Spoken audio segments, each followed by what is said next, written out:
अब जब उसने मेरी वीडियो सुनी तो उसका लिटरली पेशाब निकल गया। अब उसने वीडियो बनाई कि पहले परमिशन का इंतजाम मैं करूं।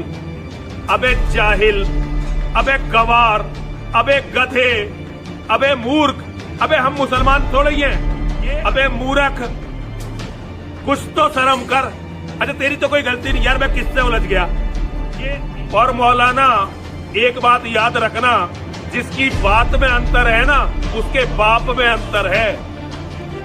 ये याद रखियो, जिसकी बात में अंतर है ना उसके बाप में अंतर है। तू कह रहा ना गुफा में बैठा हूं तो सुरक्षित बैठा हूं, जहां तेरा मन करे वहां मेरी पूंछ पाड़ के दिखा दियो। देवादि देव भगवान महादेव शिव और जगत जननी मां जगदम्बा के चरणों में नमन करते हुए शिव शक्ति धाम डासना से मैं यति नरसिंहानंद सरस्वती। एक कोई मुफ्ती है जिसका नाम है सलमान अजहरी। अभी उसने एक दिन मुझे चुनौती दी कि आग में चलते हैं, तू अपनी किताब लेकर चल, मैं कुरान है उनकी उसे लेकर चलूंगा जिसने सारी दुनिया में ये बवाल मचा रखा है। मैंने कहा मुझे धर्म ग्रंथों की जरूरत ही नहीं है, मेरे तो माँ और महादेव मेरे दिल में रहते हैं, मैं तो उनका नाम लेकर तेरे साथ चलूंगा, चल। अब जब उसने मेरी वीडियो सुनी तो उसका लिटरली पेशाब निकल गया। हिंदुओं, मेरे शेरों, मेरे बच्चों, मैं तुमसे इनकी औकात बताना चाहता हूं। उसकी पुरानी वीडियो देख लेना और नई वीडियो देख लेना मेरी वीडियो के बाद की। मैंने तो उससे कोई बहाना नहीं बनाया, मैंने तो कहा चल तू, मैं आ रहा, तू कर शुरू। उसने पहली वीडियो में कहा था कि पहले मैं जाऊंगा फिर बाद में नरसिंहानंद जाए। मैंने उससे कहा दोनों साथ साथ चलते हैं भाई, दोनों साथ साथ चलते हैं और पता चल जाएगा। अब उसने वीडियो बनाई कि पहले परमिशन का इंतजाम मैं करूं। अबे जाहिल, अबे गवार, अबे गधे, अबे मूर्ख, अबे हम मुसलमान थोड़े ही हैं। ये अभी लोकतांत्रिक देश है, अभी इसमें इस्लाम का शासन आया नहीं है, अभी शरीयत लागू नहीं हुई है। जब तक शरीयत लागू नहीं होती ये दरिंदों वाली, ये भेड़ियों वाली, ये लकड़बग्गों वाली जो हरकतें हैं ना, ये कानूनी नहीं मानी जाती। यहां ऐसा कोई कानून नहीं है कि सरकार जो है ये इजाजत दे दे कि तू और मैं आग में कूद जाए। अबे मूर्ख, कुछ तो शर्म कर। अच्छा तेरी तो कोई गलती नहीं यार, मैं किससे उलझ गया। ये एक भी मौलाना दुनिया का ऐसा नहीं है जिससे मुझे बहस करनी चाहिए, क्योंकि जैसे ही मैं जवाब देना शुरू करूंगा ये बात बदल देंगे। और मौलाना एक बात याद रखना, जिसकी बात में अंतर है ना उसके बाप में अंतर है। ये याद रखियो, जिसकी बात में अंतर है ना उसके बाप में अंतर है। मैंने आज तक अपने जीवन में जो बात कही है एक भी बात से पीछे नहीं हटाऊं और ना ही मैं पीछे हटने का बहाना खोजता हूं। और तू क्या कह रहा मैं गुफा में रहता हूं? ये नवरात्रि चल रही है और अपना थोड़ा सा काम निपटा दूं। मैं पूरे भारत के भ्रमण के लिए जा रहा हूं, पूरे भारत के भ्रमण के लिए। भारत के एक एक कोनों में मैं अपने नौजवानों को, जो मेरे हिंदू नौजवान हैं, उन्हें अपनी बात कहने, अपनी बात समझाने मैं पूरे भारत के भ्रमण को जा रहा हूं। तू कह रहा ना गुफा में बैठा हूं तो सुरक्षित बैठा हूं, जहां तेरा मन करे वहां मेरी पूंछ पाड़ के दिखा दियो, ठीक है। जहां तेरे में दम हो वहां मेरा जो चाहे वो बिगाड़ कर दिखा दियो। अबे हम वो लोग नहीं है जो तुम, और हिंदू तुम देखो, एक जरा सा बूढ़ा बीमार आदमी, उसके कारण इन सारे मौलानाओं की भाषाएं बदल गई।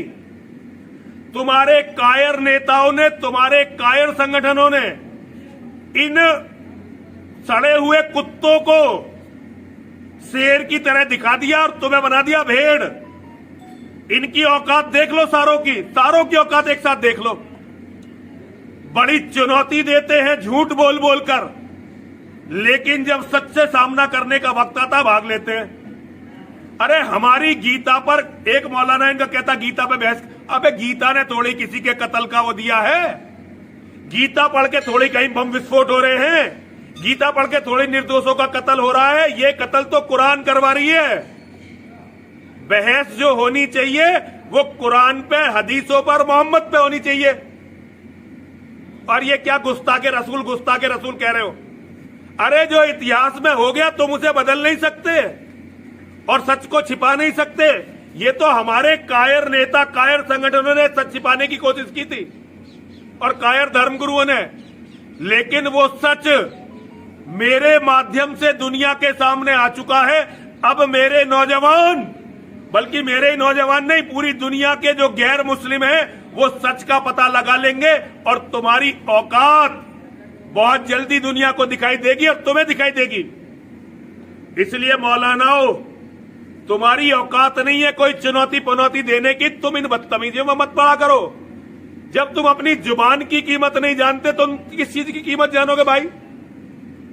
और हिंदुओं, तुम देख लो किन गलीचों को, किन कायरों को, किन डरपोकों को तुमने बहादुर बना दिया। इन्हें ये कैचवे हैं जो तुम्हें तुम्हारे अवसाद, तुम्हारे डिप्रेशन, तुम्हारी कमजोरी के कारण तुम्हें ये नाग दिखाई देते हैं। एक बार खड़े हो जाओ, जाति का जहर अपने खून से निकाल दो। नेता, ये तुम्हारे झूठे नेता तुम्हें जाति में बांटकर मरवा देंगे, तुम्हारी बेटियों को नीलाम करवा देंगे। अरे हम शिव और शक्ति के भक्त हैं, हमारी कोई जात नहीं है, हम सारे भाई हैं। हम जितने भी सनातन के मानने वाले हैं, चाहे हम हिंदू हो, चाहे जैन हो, चाहे बौद्ध हो, चाहे सिख हो, हम सारे के सारे भाई हैं। अगर आपस में कोई गलतफहमी है तो उन्हें दूर करो। इन नेताओं पर भरोसा मत करो, वरना ये नेता तो इन जिहादियों को अपना दामाद बनाने के लिए तैयार बैठे हैं। और भैया, भारत के मौलानाओं, पूरे देश के भ्रमण पर जा रहा हूं अपने बच्चों से बात करने के लिए। जहां चाहो वहां, क्या कहते हो तुम, गुस्ताखे रसूल की एक सजा, सर तन से जुदा, तन सर से जुदा। मैं बताता हूं तुम्हें, हमेशा ये नहीं होता कि सर तन से जुदा होते हो। कई बार हम तन को तन से जुदा कर देते हैं, बीच में से चीर देते हैं। इसलिए अंडर एस्टिमेट मत करना। नरसिंहानंद सरस्वती नाम है मेरा, मैं मां और महादेव का बेटा हूं। पूरे भारत में हर जगह मिलने वाला हूं तुम्हें, और मेरे नौजवान तुम्हें देख लेंगे। हर हर महादेव, हर हर महादेव, हर हर महादेव।